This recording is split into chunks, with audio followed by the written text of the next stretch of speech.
Welcome back to Timeless Witnesses. Imagine this: Yorkshire, midwinter. 1347.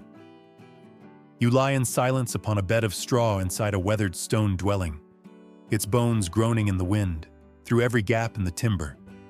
The cold whispers in, curling around your limbs. Your breath floats upward in soft, silver clouds, the only warmth in a world carved from frost. Beside you, your husband's calloused hand finds yours beneath the rough wool blanket. But this moment of tenderness is interrupted by the wet cough of your mother-in-law, who sleeps barely 3 feet away on her own pallet. Beyond her, your 2 young children shift restlessly in their shared bed, and in the corner, the pregnant sow that will feed your family through spring grunts softly in her pen. This is intimacy in the medieval world, stolen moments between the snores of relatives, whispered endearments masked by the crackling of dying embers, and the constant awareness that every gesture, every touch, every breath is witnessed by someone. Privacy as we understand it today simply did not exist. The very concept would have been as foreign to a 14th century peasant as flying to the moon. Before diving into these forgotten stories of survival and suffering, if you enjoy learning about the hidden truths of history, consider hitting that like button and subscribing for more content like this. And please comment below to let me know where you're listening from. I find it incredible that we're exploring these ancient stories together from different parts of the world, connected across time and space by our shared curiosity about the past. The single-room dwelling where you lie was home to perhaps 8 or 10 people spanning 3 generations. Your husband's elderly father occupies the place of honor nearest the hearth, his arthritic joints requiring warmth. The unmarried brother sleeps on the floor beside the door, ready to defend the household. 2 servants, if you're fortunate enough to afford them, curl up in the barn with the animals when the weather permits. But during the harshest months, they too crowd into this space barely larger than a modern apartment bedroom. Yet somehow, within this maze of humanity, married couples found ways to express their love, to conceive children, to maintain the bonds that held families together. The methods they developed were born of necessity, refined through generations and passed down through whispered instructions from mother to daughter, father to son. The architecture of medieval homes reflected this reality. Even among the wealthy, the Great Hall served as the communal living space where the entire household gathered. The lord and lady might retreat to a sola, a private chamber, but even these rooms often housed multiple family members.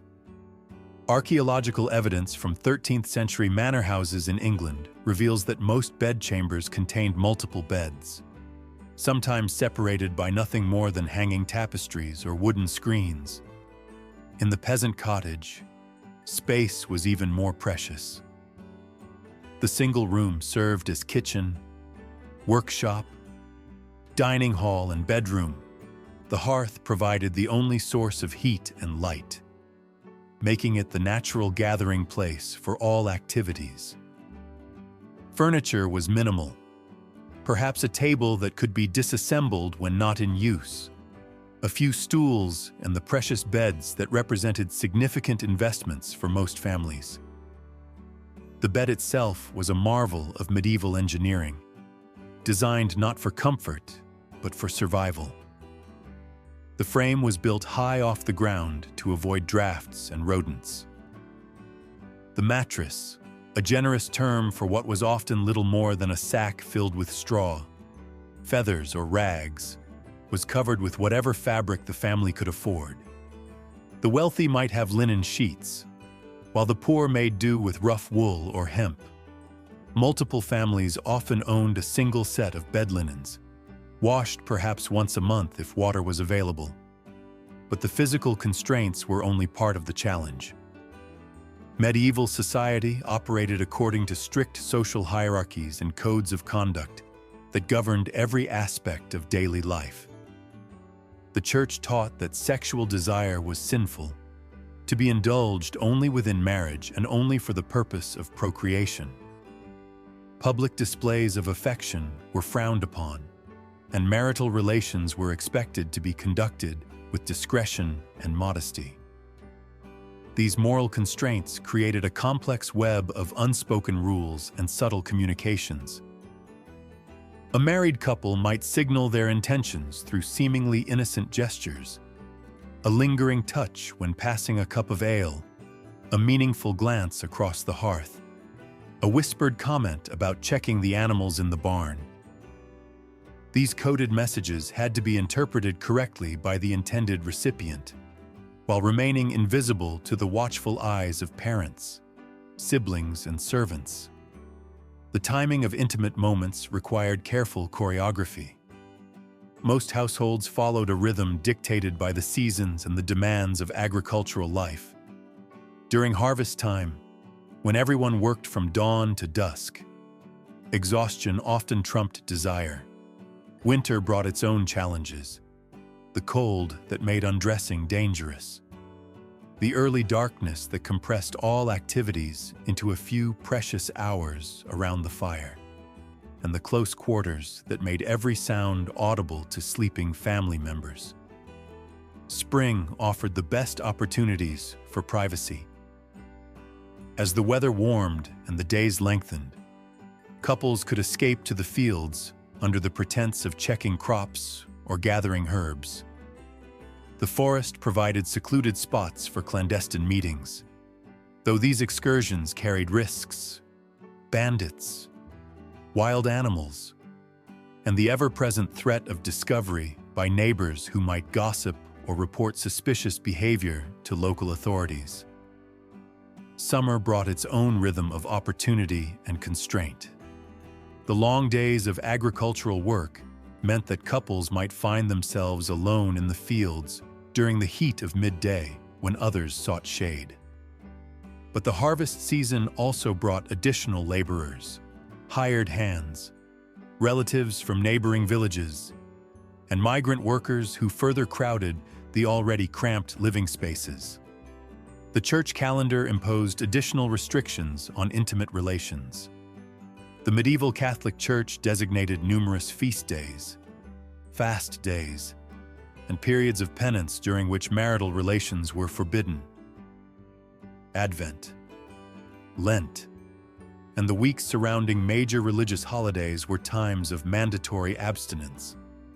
Even within marriage, couples were expected to refrain from sexual activity on Wednesdays, Fridays, and Sundays, leaving only 4 days a week when intimacy was religiously sanctioned. Pregnancy brought its own set of challenges and opportunities. Church doctrine decreed that sexual relations should cease once a woman was visibly pregnant, and the period of purification after childbirth, typically 40 days, further restricted intimacy. Yet these same periods of enforced celibacy created anticipation and longing that intensified the eventual reunion. The midwife played a crucial role in managing these intimate aspects of married life. She was often the only person in the community with detailed knowledge of female anatomy and reproductive cycles. Her advice on timing, positioning, and contraception was sought secretly by women who dared not discuss such matters openly. The midwife's presence in the home during childbirth also provided one of the few opportunities for frank discussions about marital intimacy conducted in whispered conversations while the laboring woman's husband and male relatives waited anxiously outside. Children presented perhaps the greatest challenge to marital privacy. In most medieval households, children slept in the same room as their parents well into adolescence. The concept of separate bedrooms for children was unknown, except among the very wealthy. Young children were often oblivious to their parents' intimate moments, but older children posed a more delicate problem. The solution was a complex system of education and willful ignorance. Children learned to sleep deeply, to ignore certain sounds and movements, and to understand that some activities were strictly for adults. Parents developed techniques for minimal movement and maximum silence, conducting their intimate lives in a space smaller than a whisper. The church bed curtains served multiple purposes beyond warmth and privacy. These heavy fabrics, often the most expensive item in a peasant household, created a psychological barrier that allowed couples to imagine themselves alone even when surrounded by family members. The curtains muffled sound and blocked sightlines, creating a cocoon of relative intimacy within the communal space. But even within this enclosed space, couples had to navigate the physical challenges of medieval life. Bodies that had been unwashed for weeks or months, clothing that served as both daywear and nightwear, and the constant presence of insects and vermin made physical intimacy a carefully orchestrated affair. The luxury of bathing was reserved for special occasions, perhaps once a month for the wealthy, far less frequently for the poor. The seasonal rhythms of medieval life created natural patterns of intimacy. Winter nights were long and cold, making the shared warmth of the marriage bed a practical necessity as much as an emotional desire. Spring brought the renewal of life and energy after the hardships of winter. Summer offered opportunities for outdoor privacy, while autumn's harvest celebrations provided rare moments of communal joy and relaxation. Economic pressures also influenced intimate relationships. In times of scarcity, the physical demands of survival could overwhelm emotional needs. Hunger, cold, and exhaustion were powerful dampeners of desire. Conversely, periods of relative prosperity, after a good harvest or successful trading venture, might bring renewed energy and optimism that translated into more affectionate relationships. The role of alcohol in medieval intimacy cannot be overlooked. Beer and ale were safer to drink than water in many areas, making mild intoxication a common state.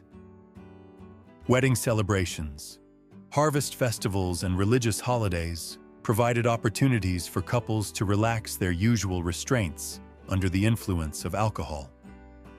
Though these same occasions often brought extended family and guests into the already crowded living spaces, the seasonal migration patterns of medieval life created additional opportunities for privacy. During summer months, many families would send their livestock to graze in distant pastures, requiring shepherds to sleep in the fields. Young men might spend weeks traveling to markets or fairs, temporarily reducing the household population. These absences created brief windows of relative solitude for married couples. The economic realities of medieval life meant that many couples delayed marriage until their 20s or 30s, when they had accumulated sufficient resources to establish their own households. This delayed gratification created intense anticipation and desire that had to be carefully managed within the constraints of Christian morality and social expectations. Arranged marriages were the norm among all social classes, though the degree of family involvement varied. Even in arranged unions, couples were expected to develop affection and compatibility over time. The intimacy that developed in these relationships was often deeper and more enduring than the passionate romances celebrated in medieval literature. Precisely because it was forged in the crucible of shared hardship and mutual dependence.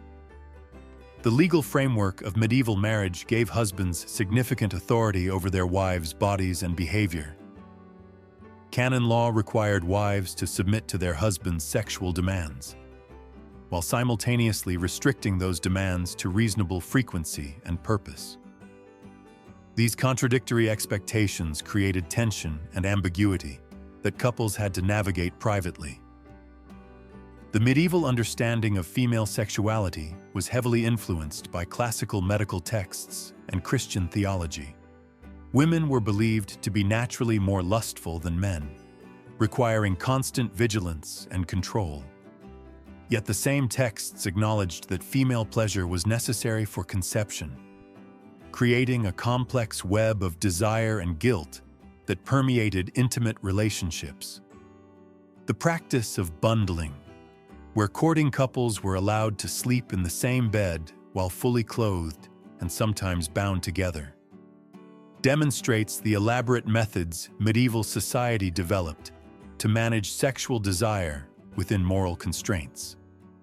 This practice, common in Northern Europe, allowed young people to experience physical closeness while theoretically preserving their virginity. Contraception, though officially condemned by the Church, was practiced throughout medieval Europe. Women passed down knowledge of herbs and techniques that could prevent pregnancy or terminate early pregnancies. This underground network of feminine wisdom operated in whispered conversations between mothers and daughters, midwives and patients, creating a parallel system of knowledge that challenged official religious doctrine. The medieval concept of courtly love, popularized in literature and song, created an idealized vision of romantic relationships that bore little resemblance to the reality of married life. These literary fantasies served as both inspiration and torment for couples trying to find romance within the constraints of their daily lives. The architectural evolution of medieval homes reflected changing attitudes toward privacy and intimacy. The gradual development of separate bedchambers, the addition of chimneys that allowed for heating of multiple rooms, and the increasing use of glass in windows all contributed to the possibility of more private, intimate lives. However, these improvements were limited to the wealthy and came slowly over several centuries. The Black Death of 1347–1351 AD fundamentally altered the dynamics of medieval households. The massive population loss meant that surviving families often had more space and resources than their predecessors. The psychological impact of widespread death also changed attitudes toward pleasure and intimacy, as people sought comfort and connection in the face of mortality. Religious reform movements throughout the medieval period created additional pressures on intimate relationships. The rise of Christianity, with its emphasis on spiritual marriage and celibacy, created new models of relationship that challenged traditional notions of marital intimacy. Some couples attempted to live as spiritual siblings, renouncing physical relations while maintaining emotional bonds. The guild system that dominated medieval urban life created new patterns of household organization. Master craftsmen, their wives, journeymen, and apprentices often lived and worked in the same building, creating complex hierarchies of authority and intimacy. The master's wife might find herself responsible for managing the emotional and physical needs of young men far from their families, while maintaining appropriate boundaries and preserving her own marital relationship. The medieval understanding of time differed significantly from our modern conception. Without clocks, daily rhythms were determined by the sun, the church bells, and the natural cycles of work and rest.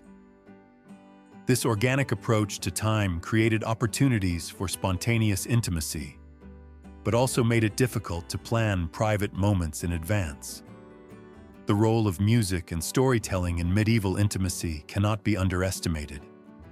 In a world without written entertainment, couples often shared songs, poems, and stories as forms of emotional connection. The bardic tradition of romantic ballads provided a vocabulary for expressing feelings that might otherwise have remained unspoken. The medieval kitchen, with its central hearth and communal cooking arrangements, was often the heart of household intimacy. Couples working together to prepare meals, sharing tastes of food and managing the complex logistics of feeding a large household, developed a wordless communication and physical coordination that translated into their private moments. The ritual of going to bed in a medieval household was a complex choreography involving multiple family members.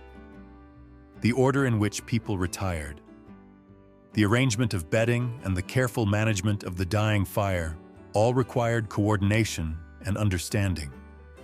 Within this routine, couples had to find moments for private connection without disrupting the household's rhythm. The medieval concept of hospitality required families to welcome travelers and guests into their homes, often for extended periods. These visitors further compressed the already limited space and created additional challenges for maintaining marital privacy. The obligations of hospitality sometimes took precedence over the needs of the married couple, testing the strength of their relationship. The seasonal celebrations of medieval life, harvest festivals, religious holidays, and life cycle events provided rare opportunities for community-wide relaxation of normal social constraints. These celebrations often featured dancing, drinking, and ritualized courtship behaviors that allowed married couples to express their affection more openly than usual. The medieval understanding of marriage as a sacrament meant that intimate relationships were believed to have spiritual as well as physical dimensions. This theological framework provided couples with a language for discussing their relationship that transcended mere physical attraction, creating possibilities for deeper emotional connection. The practice of pilgrimages offered medieval couples unique opportunities for privacy and intimacy. The journey to holy sites often required weeks or months of travel, during which couples could experience a degree of freedom from family and community oversight that was impossible in their daily lives. The shared hardships and spiritual experiences of pilgrimage often strengthened marital bonds. The medieval legal system's treatment of domestic violence and marital rape reveals the complex power dynamics within intimate relationships. While wives were expected to submit to their husbands, there were recognized limits to acceptable behavior. The community's role in policing these boundaries created additional pressures on couples to maintain the appearance of harmonious relationships. The medieval understanding of mental illness and emotional disturbance had significant implications for intimate relationships. Conditions that we might recognize as depression, anxiety, or trauma were often attributed to spiritual causes or imbalances in bodily humors. Couples dealing with these challenges had to navigate them without modern therapeutic frameworks or pharmaceutical interventions. The role of extended family in medieval households created complex networks of alliance and obligation that influenced intimate relationships. A wife's relationship with her mother-in-law, a husband's responsibilities to his siblings, and the presence of unmarried relatives all shaped the dynamics of marital intimacy. The medieval practice of fosterage, sending children to be raised in other households, created additional complications for parental intimacy. Parents had to balance their emotional needs with the practical requirements of their children's education and advancement, often making painful decisions about separation and reunion. The economic importance of marriage in medieval society meant that intimate relationships were always embedded within broader networks of property, inheritance, and social obligation. Couples had to navigate their personal desires within the context of family expectations and community standards. The medieval understanding of the body and its functions influenced intimate relationships in ways that are difficult for modern people to comprehend. The lack of privacy for basic bodily functions, the communal nature of hygiene practices, and the different standards of modesty all shaped how couples experienced physical intimacy. The role of godparents and spiritual relationships in medieval society created additional layers of social obligation that influenced intimate relationships. These quasi-familial bonds extended the network of people who might have legitimate interests in a couple's private life. The medieval practice of rough music, community-organized public shaming of couples who violated social norms, created powerful incentives for maintaining the appearance of appropriate marital behavior. This community surveillance system meant that intimate relationships were never truly private. Even within the confines of the home, the seasonal rhythms of medieval religious life created natural patterns of intimacy and abstinence that couples had to navigate. The Church's teaching that certain times were more appropriate for marital relations created a complex calendar of spiritual and physical obligations. The medieval understanding of conception and pregnancy influenced intimate relationships in ways that reflected both scientific ignorance and theological conviction. The belief that maternal thoughts and experiences could influence the unborn child created additional pressures on pregnant women and their husbands. The practice of wet nursing among the wealthy created unique challenges for marital intimacy. The decision to send an infant to a wet nurse was often motivated by the desire to resume marital relations more quickly. But it also created emotional complications and social obligations that affected the couple's private life. The medieval understanding of grief and mourning influenced intimate relationships in profound ways. The high rates of infant and child mortality meant that couples frequently had to navigate the emotional aftermath of loss while maintaining their physical and emotional connection to each other. The role of servants in medieval households created complex dynamics of authority and intimacy.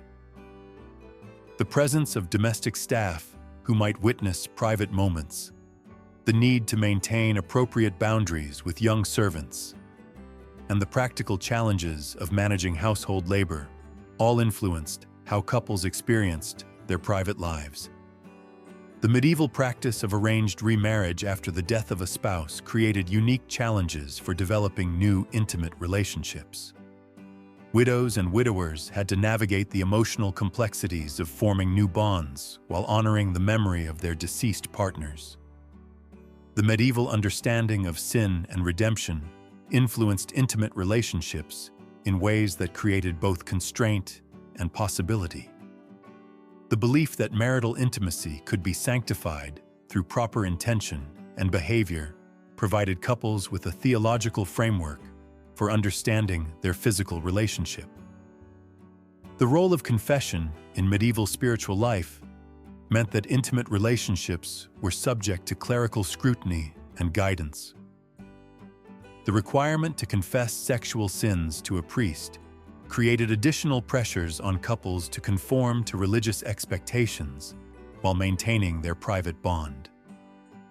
The medieval practice of spiritual friendship, intense emotional bonds between individuals of the same sex, created complex dynamics within households that influenced marital relationships.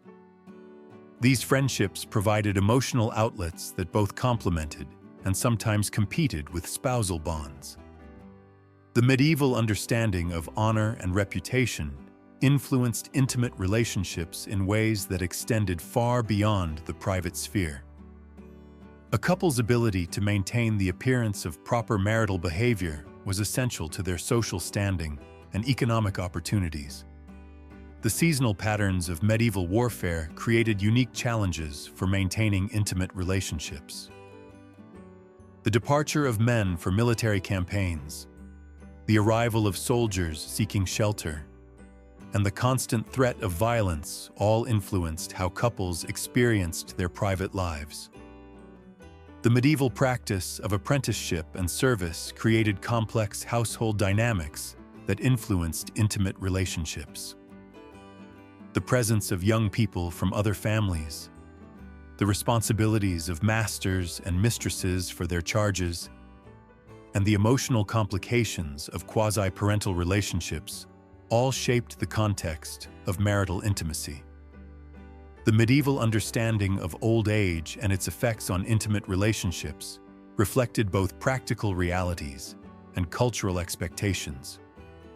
The belief that sexual desire naturally diminished with age provided couples with a framework for understanding changes in their physical relationship over time. The role of magic and folk beliefs in medieval culture influenced intimate relationships in ways that often conflicted with official religious teaching.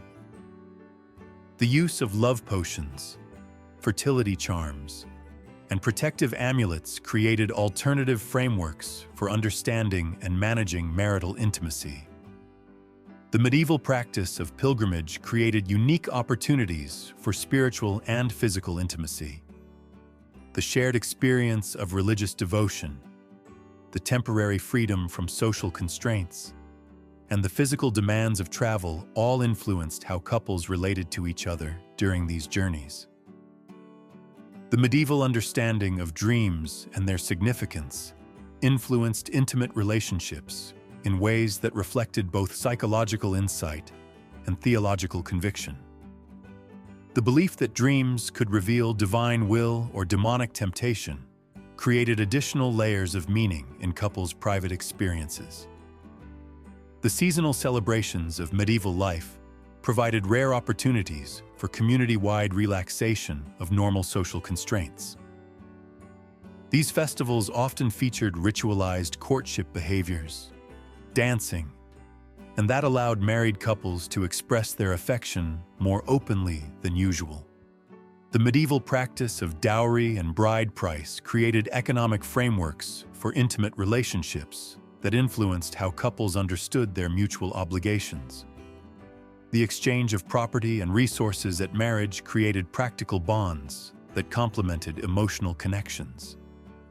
The role of midwives in medieval society extended far beyond childbirth to include guidance on intimate relationships. These women often served as confidential advisors to married couples, providing practical advice on contraception, sexual technique, and marital harmony. The medieval understanding of the relationship between physical and spiritual health influenced intimate relationships in complex ways. The belief that sexual behavior could affect both bodily health and spiritual well-being created additional considerations for couples navigating their private lives. The practice of communal sleeping arrangements in medieval households created unique challenges for maintaining marital intimacy.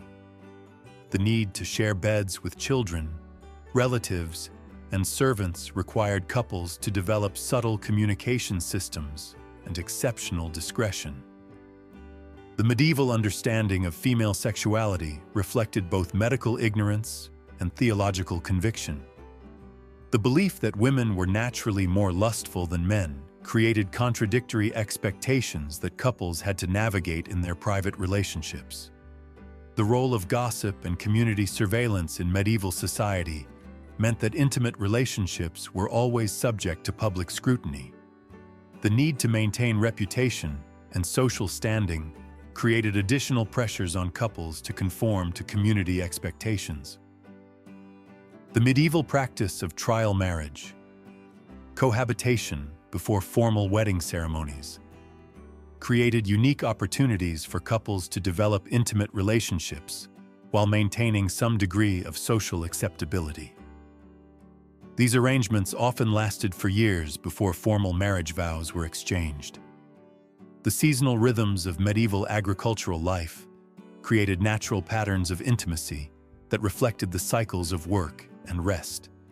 The intense labor of harvest time, the relative leisure of winter, and the renewal of spring all influenced how couples experienced their private relationships. The medieval understanding of conception and pregnancy influenced intimate relationships in ways that reflected both scientific ignorance and cultural expectation. The belief that conception required female pleasure created unique pressures and opportunities for couples navigating their physical relationship. The role of extended family in medieval households created complex networks of obligation and affection that influenced intimate relationships. The presence of parents, siblings, and other relatives required couples to balance their private needs with family responsibilities. The medieval practice of fosterage and apprenticeship created unique challenges for maintaining family bonds and intimate relationships. The need to send children away for education and training often separated couples from their offspring for extended periods. The seasonal patterns of medieval religious observance created natural rhythms of intimacy and abstinence that couples had to navigate. The Church's designation of certain periods as inappropriate for marital relations required careful timing and self-control. The medieval understanding of the body and its functions influenced intimate relationships in ways that are difficult for modern people to comprehend. The lack of privacy for basic bodily functions and the communal nature of hygiene practices created unique challenges for maintaining romantic connection. The role of music and storytelling in medieval culture provided couples with languages for expressing affection that transcended the constraints of daily life. The bardic tradition of romantic ballads and the practice of courtly love created idealized frameworks for understanding intimate relationships. The medieval practice of arranged marriage created unique challenges for developing intimate relationships within predetermined social frameworks. Couples had to navigate their personal desires within the context of family expectations and community standards. The seasonal celebrations of medieval life provided rare opportunities for community-wide relaxation of normal social constraints. These festivals often featured dancing, drinking, and ritualized courtship behaviors that allowed married couples to express their affection more openly. The medieval understanding of sin and redemption influenced intimate relationships in ways that created both constraint and possibility. The belief that marital intimacy could be sanctified through proper intention and behavior provided couples with theological frameworks for understanding their physical relationship.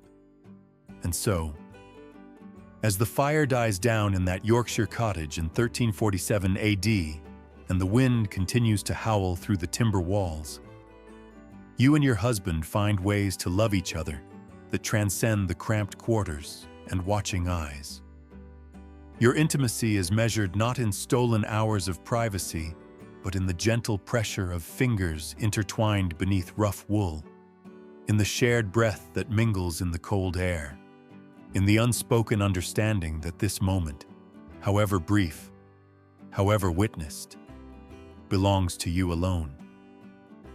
The medieval world taught its inhabitants that love, like survival, required ingenuity, patience, and an acceptance of limits that would seem impossible to modern sensibilities. Yet within those constraints, couples found ways to nurture affection, to create families, and to build bonds that sustained them through lives of unimaginable hardship. Their intimacy was not the grand passion of romantic literature, but something far more precious. A quiet flame that burned steadily through the long nights of a world where privacy was a luxury few could afford. And love was a choice made new each day in the presence of witnesses who understood that some secrets were meant to be kept. Some moments were meant to be shared, and some bonds were strong enough to survive anything the world could devise to test them. The techniques they developed, the compromises they made, and the love they created in the margins of communal life tell only part of this story. To truly understand how medieval couples navigated intimacy, we must delve deeper into the specific strategies they employed, the unspoken codes they lived by, and the extraordinary lengths they went to preserve something sacred in a world that offered no sanctuary. Consider the language of medieval intimacy, not the words spoken, but the elaborate system of gestures, glances, and subtle communications that allowed couples to maintain their connection under constant observation. A wife might brush her husband's hand, while passing him bread, holding contact for just a moment longer than necessary. He might respond by adjusting his position on the shared bench, creating the smallest possible space between their bodies while maintaining the appearance of propriety. These micro-communications were developed through years of practice and necessity. Margaret de Clare, wife of a minor nobleman in 14th century Gloucestershire, left behind a collection of letters that reveals the intricate dance of marital communication. Writing to her sister in 1356 AD, she describes how she and her husband developed a system of coded phrases that allowed them to discuss intimate matters, even in the presence of their household. A comment about checking the grain stores meant a desire for privacy, while an observation about the fire burning low indicated that the evening's activities should be postponed. The physical architecture of medieval homes was adapted to support these covert communications. Beds were often positioned to allow for subtle eye contact across the room, while still maintaining proper social distances. The placement of the family's most precious possessions, religious icons, inherited tapestries, or carved wooden crosses, created natural focal points that could serve as reference points for silent communication. The art of medieval foreplay was necessarily different from modern concepts of romantic buildup. Physical preparation for intimacy had to begin hours before the actual encounter. Through a series of increasingly intimate but still publicly acceptable interactions, a husband might help his wife with tasks that required close proximity, adjusting her head covering, assisting with heavy lifting, or sharing the same cup during meals. These moments of legitimate physical contact served to build anticipation and connection while maintaining social acceptability. The role of religious observance in this process cannot be overstated. Evening prayers, conducted by the head of household, provided one of the few opportunities for couples to kneel side by side, their voices joining in familiar words while their bodies shared the same small space. The rhythm of shared prayer created a sense of unity and intimacy that transcended the physical limitations of their circumstances. The seasonal rhythms of medieval life created natural patterns of intimacy that couples learned to anticipate and exploit.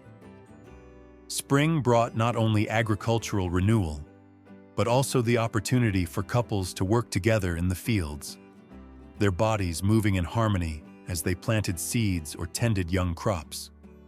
The physical demands of this work created legitimate reasons for close contact, heavy breathing, and the removal of outer garments as the day grew warm. Summer offered the tantalizing possibility of outdoor privacy, but also brought its own challenges. The extended daylight hours meant that true darkness.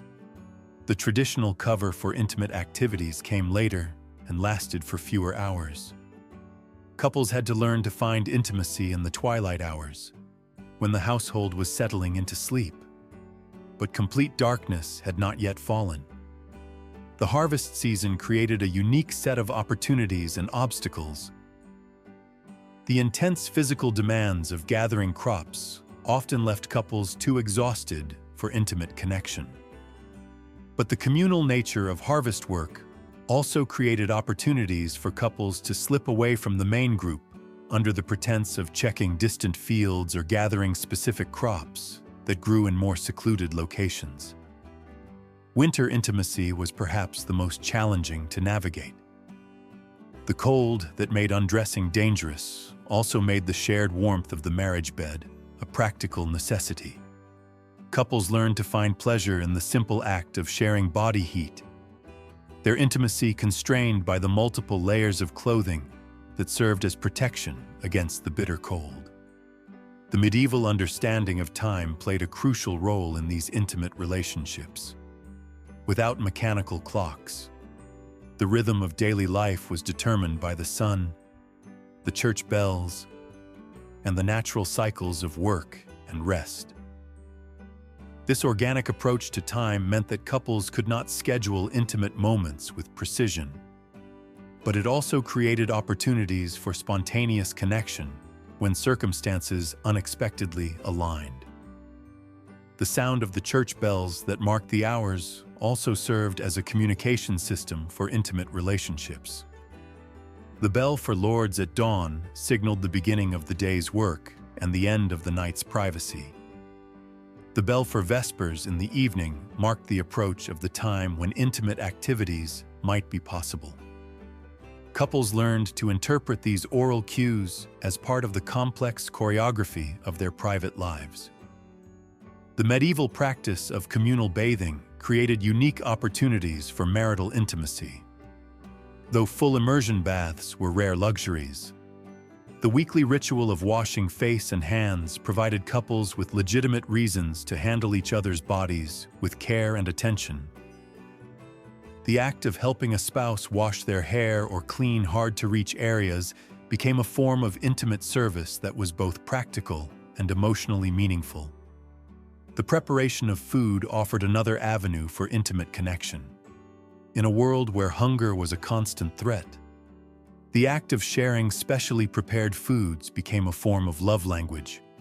A wife might save the choicest portions of meat for her husband, or a husband might surprise his wife with honey or other rare delicacies obtained through trade. These food-based expressions of affection were both publicly acceptable and privately meaningful. The medieval understanding of scent and its role in attraction created additional layers of intimate communication. In a world where bathing was infrequent and deodorants unknown, couples learned to recognize and find comfort in each other's natural scents. The sharing of clothes, bedding, and personal items created a sensory intimacy that bound couples together, even when physical contact was impossible. The role of touch in medieval marriages extended far beyond sexual contact. The simple act of grooming, removing lice from hair, treating wounds, or applying herbal remedies provided couples with opportunities for tender physical connection that was both necessary and intimate. These acts of care were often performed in the presence of other family members, making them publicly acceptable while privately meaningful. The medieval understanding of fertility and conception influenced intimate relationships in ways that created both pressure and opportunity. The belief that conception required female pleasure meant that husbands had incentive to ensure their wives' satisfaction. But it also created pressure to perform under circumstances that were far from ideal. The timing of intimate encounters often had to be coordinated with the woman's menstrual cycle, adding another layer of complexity to an already challenging situation. The practice of medieval contraception, though officially condemned by the Church, created underground networks of knowledge and mutual support among married women. The sharing of herbal remedies, timing strategies, and other techniques for preventing pregnancy was conducted in whispered conversations between trusted female friends and relatives. This clandestine knowledge network provided couples with some degree of control over their reproductive lives, even within the constraints of religious doctrine. The medieval understanding of dreams and their significance influenced intimate relationships in ways that reflected psychological insight and theological conviction. Dreams were believed to reveal divine will, demonic temptation, or the hidden desires of the heart. Couples often shared their dreams with each other, creating a form of intimacy that transcended the physical limitations of their daily lives. The role of storytelling in medieval culture provided couples with another avenue for intimate connection. The sharing of tales, whether religious parables, romantic ballads, or family histories, created opportunities for couples to express their values, fears, and hopes in ways that might be difficult to communicate directly.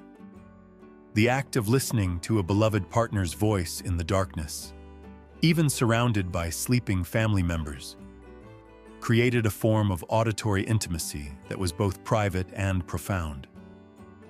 The medieval practice of pilgrimage offered married couples unique opportunities for intimacy that were impossible in their daily lives. The journey to holy sites often required weeks or months of travel, during which couples could experience a degree of freedom from family and community oversight that was otherwise unimaginable. The shared hardships of travel, sleeping under the stars, walking long distances, facing dangers together, created bonds of mutual dependence and shared experience that deepened their intimate connection. The physical demands of pilgrimage also created legitimate reasons for couples to care for each other's bodies in ways that would be inappropriate in their home communities. The treatment of blistered feet, the sharing of limited food and water, and the need to provide comfort during illness or injury all created opportunities for intimate service and care. The spiritual dimension of pilgrimage added another layer to these intimate experiences. The belief that the journey itself was a form of penance and spiritual purification meant that couples could approach their physical relationship with a sense of religious purpose and divine blessing. The achievement of the pilgrimage goal, reaching the holy site, was often celebrated with expressions of joy and gratitude that included physical intimacy. The medieval understanding of marriage as a sacrament meant that intimate relationships were believed to have spiritual as well as physical dimensions. This theological framework provided couples with a vocabulary for discussing their relationship that transcended mere physical attraction. The belief that marital love was a reflection of divine love created possibilities for deeper emotional and spiritual connection. The practice of spiritual direction, where married couples sought guidance from religious advisors, created formal channels for discussing intimate relationships within a religious framework. While these conversations were often conducted separately with husband and wife, they provided couples with shared vocabulary and understanding about the spiritual significance of their physical relationship. The medieval understanding of the body as a temple of the Holy Spirit created complex attitudes toward physical intimacy.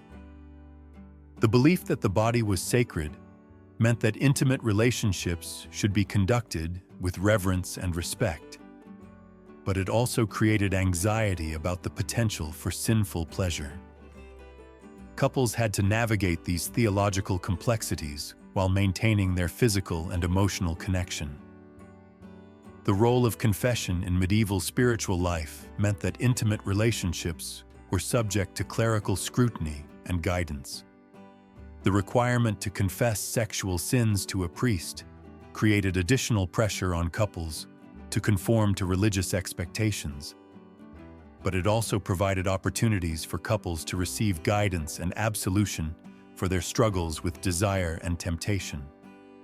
The medieval practice of spiritual friendship created complex dynamics within households that influenced marital relationships. These intense emotional bonds between individuals of the same sex provided outlets for intellectual and spiritual connection that complemented spousal relationships.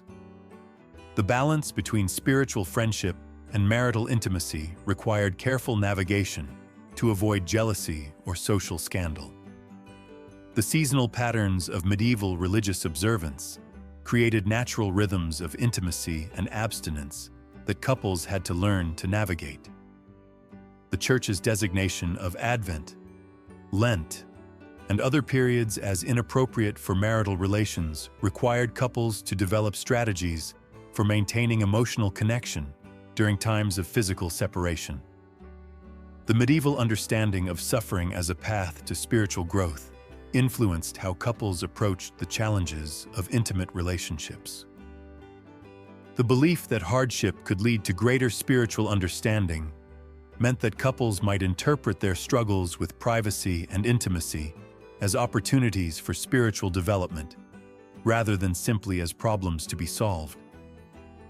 The practice of medieval mysticism created alternative models of intimate relationship that challenged conventional notions of marriage.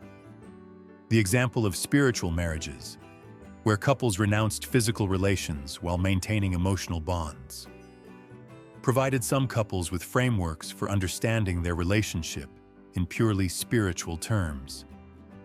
The role of extended family in medieval households created complex networks of obligation and affection that influenced intimate relationships. The presence of parents, siblings, and other relatives meant that couples had to balance their private needs with family responsibilities and expectations. The medieval practice of fosterage, where children were sent to other households for education and training, created additional challenges for maintaining family bonds and intimate relationships. The decision to send a child away was often motivated by economic or social considerations. But it also created opportunities for couples to rediscover their relationship without the constant presence of children. The seasonal migration patterns of medieval life created additional opportunities for privacy and intimacy. The movement of livestock to summer pastures, the travel required for trade and commerce, and the seasonal demands of different types of work all created temporary changes in household composition that couples learned to anticipate and exploit.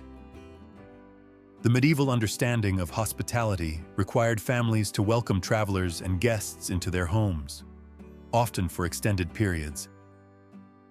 These obligations created additional challenges for maintaining marital privacy, but they also provided opportunities for couples to demonstrate their unity and partnership in managing household responsibilities. The practice of medieval entertainment, music, dancing, storytelling, and games provided couples with opportunities for playful interaction that was both publicly acceptable and privately meaningful. The shared laughter and joy of these activities created emotional bonds that strengthened intimate relationships. The medieval understanding of gender roles influenced intimate relationships in ways that created both constraints and opportunities.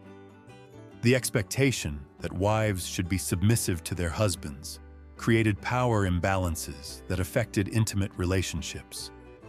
But it also provided clear frameworks for understanding mutual obligations and expectations.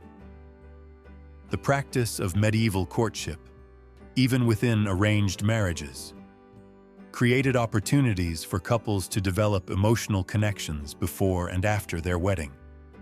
The exchange of gifts, the sharing of meals, and the gradual increase in physical contact all provided couples with ways to build intimacy within socially acceptable frameworks. The medieval understanding of love as a virtue to be cultivated, rather than simply a feeling to be experienced, influenced how couples approached their intimate relationships. The belief that love could be developed through practice and intention meant that couples could work to strengthen their bonds even when circumstances made spontaneous expression difficult. The role of medieval women in managing household economies created opportunities for intimate partnership that transcended simple physical attraction. The shared responsibility for managing resources, planning for the future, and maintaining family welfare created bonds of mutual dependence and respect that strengthened intimate relationships. The practice of medieval medicine created unique opportunities for intimate care and connection. The treatment of illness and injury often required couples to care for each other's bodies in ways that were both necessary and intimate. The knowledge of herbal remedies, the application of treatments, and the provision of comfort during suffering all created opportunities for tender physical connection. The medieval understanding of death and its inevitability influenced intimate relationships in ways that created both urgency and acceptance. The constant presence of mortality meant that couples had to find ways to express their love and commitment within the constraints of uncertain lifespans and unpredictable circumstances. The practice of medieval funeral rites created formal opportunities for couples to express their grief and love in ways that were both publicly acceptable and privately meaningful. The rituals of mourning, the sharing of memories, and the provision of comfort during bereavement all created opportunities for intimate connection during times of profound loss. The medieval understanding of resurrection and eternal life influenced intimate relationships by providing couples with frameworks for understanding their bond as transcending earthly limitations. The belief that marriage was a temporary institution that would be transformed in the afterlife created complex attitudes toward the importance and meaning of intimate relationships. The role of medieval guilds and professional associations created additional layers of social obligation that influenced intimate relationships. The participation in guild activities, the maintenance of professional relationships, and the adherence to trade standards all required couples to balance their private needs with public responsibilities. The practice of medieval apprenticeship created unique household dynamics that influenced intimate relationships. The presence of young people from other families, the responsibilities of masters and mistresses for their charges, and the emotional complications of quasi-parental relationships all shaped the context of marital intimacy. The seasonal patterns of medieval warfare created challenges for maintaining intimate relationships that extended far beyond simple physical separation. The departure of men for military campaigns, the arrival of soldiers seeking shelter, and the constant threat of violence all influenced how couples experienced their private lives. The medieval understanding of honor and reputation influenced intimate relationships in ways that extended far beyond the private sphere. The need to maintain social standing, avoid scandal, and protect family honor created additional pressures on couples to conform to community expectations while maintaining their private bonds. The practice of medieval trade and commerce created opportunities for couples to work together in ways that strengthened their intimate relationships. The management of shops, the participation in markets, and the development of customer relationships all required couples to function as economic partners as well as romantic partners. The medieval understanding of education and its importance for family advancement created additional challenges for intimate relationships. The decision to invest in children's education, the choice of tutors or schools, and the management of educational expenses all required couples to balance their private needs with family responsibilities. The role of medieval law in governing intimate relationships created formal frameworks for understanding marital obligations and rights. The legal requirements for consent, the regulation of divorce and annulment, and the enforcement of property rights all influenced how couples understood their relationship and their mutual obligations. The practice of medieval taxation created additional economic pressures that influenced intimate relationships. The need to pay taxes, tithes, and other obligations required couples to work together to manage their resources and plan for their financial obligations. The medieval understanding of social mobility and its possibilities influenced intimate relationships by creating shared goals and aspirations. The hope for advancement, the pursuit of opportunities, and the management of social relationships all required couples to function as strategic partners, in addition to romantic partners. The role of medieval technology in daily life created opportunities for couples to work together in ways that strengthened their intimate relationships. The management of agricultural tools, the maintenance of household equipment, and the adaptation to technological changes all required couples to function as practical partners as well as emotional companions. The practice of medieval record-keeping created formal documentation of intimate relationships that provides modern historians with insights into the daily lives of medieval couples. The preservation of marriage contracts, property agreements, and personal letters all contribute to our understanding of how medieval couples navigated their intimate relationships. The seasonal celebrations of medieval life provided rare opportunities for community-wide relaxation of normal social constraints. These festivals often featured dancing, drinking, and ritualized courtship behaviors that allowed married couples to express their affection more openly than usual. The medieval understanding of music and its role in expressing emotion provided couples with additional languages for intimate communication. The sharing of songs, the participation in musical performances, and the use of musical instruments all created opportunities for couples to connect on emotional levels that transcended the limitations of spoken language. The practice of medieval letter writing for those who possessed literacy created opportunities for intimate communication that could transcend physical separation. The exchange of written messages, the preservation of correspondence, and the development of private codes and references all provided couples with ways to maintain their connection even when circumstances kept them apart. The medieval understanding of astronomy and its influence on human affairs created additional frameworks for understanding intimate relationships. The belief that celestial movements affected human behavior and emotions provided couples with explanations for the rhythms and changes in their relationship that went beyond simple personal preference. The role of medieval superstition and folk belief in daily life created additional layers of meaning and ritual around intimate relationships.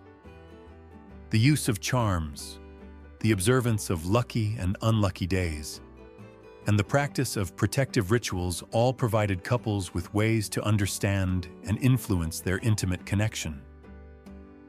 The practice of medieval gift-giving created opportunities for couples to express their affection in ways that were both publicly acceptable and privately meaningful.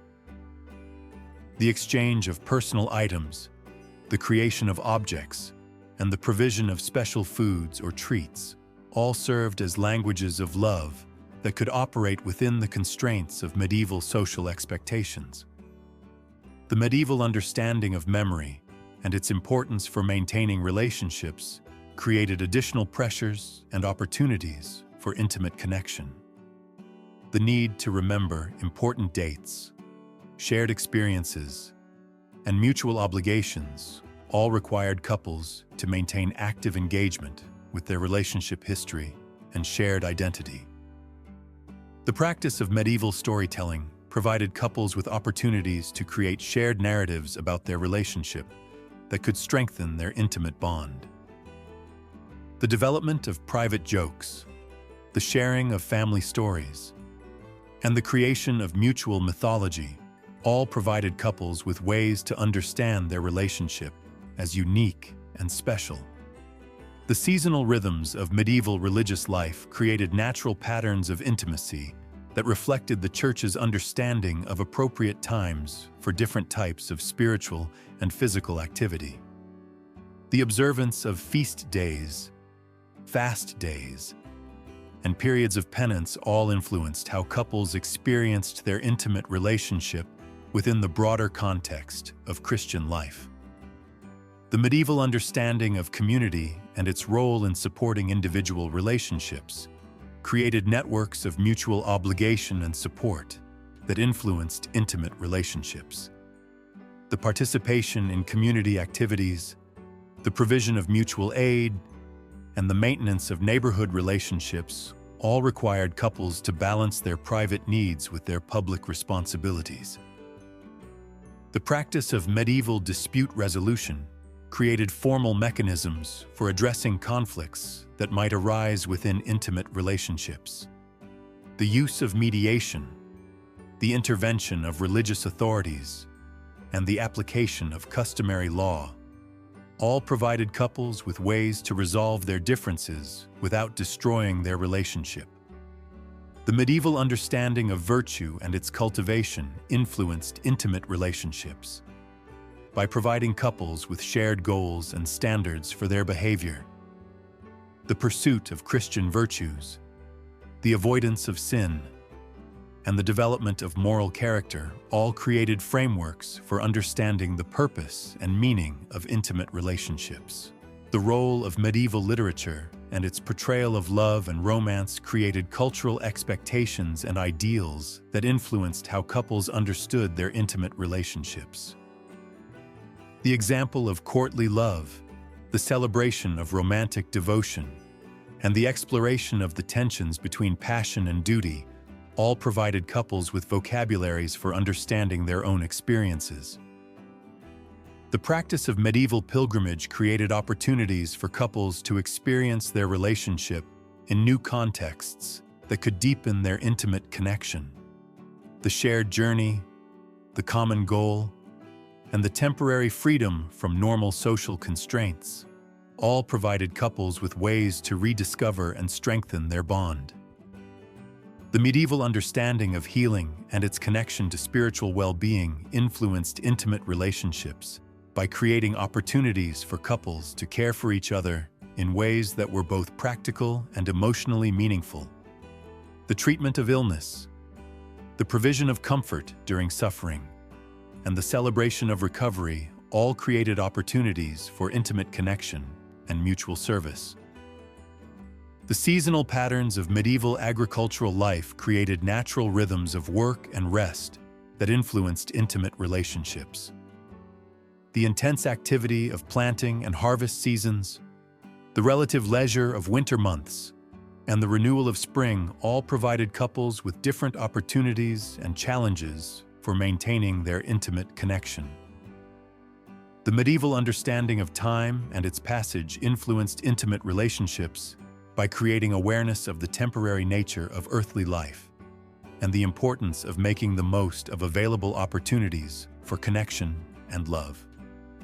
The recognition of mortality, the appreciation of present moments, and the hope for eternal reunion all shaped how couples approached their intimate relationships. The practice of medieval hospitality created opportunities for couples to demonstrate their unity and partnership in ways that strengthened their intimate bond. The welcome of guests, the provision of food and shelter, and the maintenance of household harmony all required couples to function as effective partners while maintaining their private connection. The medieval understanding of weather and its effects on daily life created additional challenges and opportunities for intimate relationships. The need to adapt to seasonal changes, the management of weather-related hardships, and the celebration of favorable conditions all influenced how couples experienced their intimate connection within the broader context of survival and prosperity.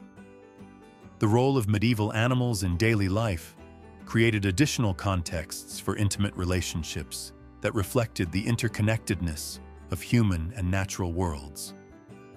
The care of livestock, the management of working animals, and the appreciation of pets all provided couples with opportunities to express their nurturing instincts and their capacity for care and responsibility.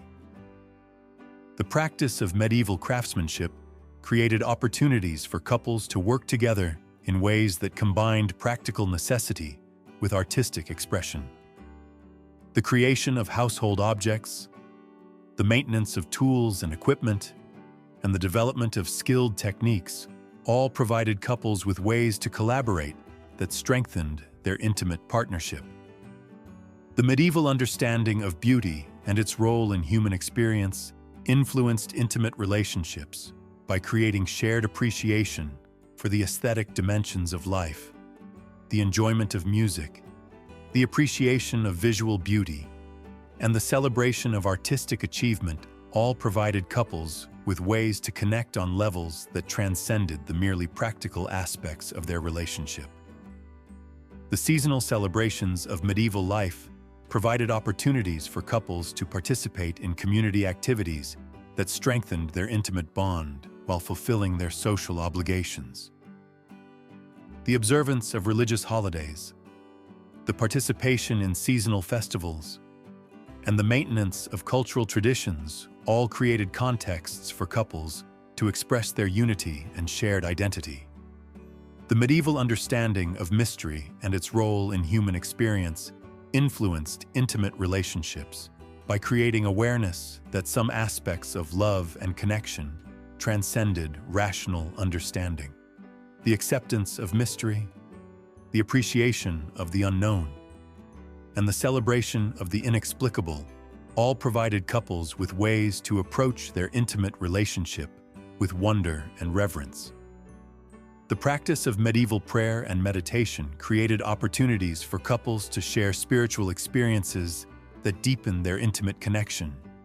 The participation in religious services, the observance of private devotions, and the development of spiritual disciplines all provided couples with ways to connect on levels that transcended the purely physical aspects of their relationship. The medieval understanding of light and darkness and their symbolic significance influenced intimate relationships by creating awareness of the sacred dimensions of physical intimacy. The association of light with divine presence, the understanding of darkness as both mystery and danger, and the appreciation of the interplay between illumination and shadow all provided couples with rich symbolic vocabularies for understanding their intimate experiences. The seasonal rhythms of medieval life created natural patterns of intimacy that reflected the deep connection between human relationships and the natural world. The renewal of spring, the abundance of summer, the harvest of autumn, and the rest of winter all provided couples with metaphors and frameworks for understanding the cycles and changes in their intimate relationship. The medieval understanding of silence and its role in human experience influenced intimate relationships by creating appreciation for the power of wordless communication, the sharing of silent moments, the communication through touch and gesture, and the development of intuitive understanding all provided couples with ways to connect that transcended the limitations of spoken language. The practice of medieval work and its integration with daily life created opportunities for couples to collaborate in ways that strengthened their intimate partnership. The sharing of labor, the coordination of tasks, and the achievement of common goals all provided couples with ways to express their love through practical service and mutual support. The medieval understanding of home and its significance as a sacred space influenced intimate relationships by creating awareness of the importance of creating and maintaining environments that supported love and connection. The arrangement of living spaces, the creation of beauty within practical constraints, and the establishment of routines and traditions all provided couples with ways to express their commitment to their shared life. The seasonal patterns of medieval religious observance created opportunities for couples to share spiritual experiences that deepened their intimate connection while fulfilling their religious obligations. The observance of holy days, the participation in seasonal liturgies, and the practice of seasonal devotions all provided couples with ways to understand their intimate relationship within the broader context of their faith and their community. The medieval understanding of journey and its role in human experience influenced intimate relationships by creating awareness that love itself was a form of pilgrimage that required dedication, perseverance, and faith. The appreciation of the journey as well as the destination, the acceptance of hardship as part of the path, and the celebration of milestones and achievements all provided couples with ways to understand their intimate relationship as a sacred adventure that transcended the limitations of their daily circumstances. And so, as you lie once again in that Yorkshire cottage in 1347 AD, listening to the wind howl through the timber walls and feeling your husband's calloused hand find yours beneath the rough wool blanket. You understand something that centuries of privacy and luxury have perhaps forgotten. Intimacy was never about the space you had, but about the space you created. Love was never about the silence you could buy, but about the understanding you could build in the noise. In a world where privacy was impossible, couples discovered that true intimacy lived not in isolation, but in the choice to be tender despite witnesses, to whisper secrets that everyone could hear but only lovers could understand, and to find the sacred in the utterly ordinary moment when two hearts beat close enough to share the same breath, the same hope, the same quiet defiance against a world that offered them everything except solitude. And somehow that was enough.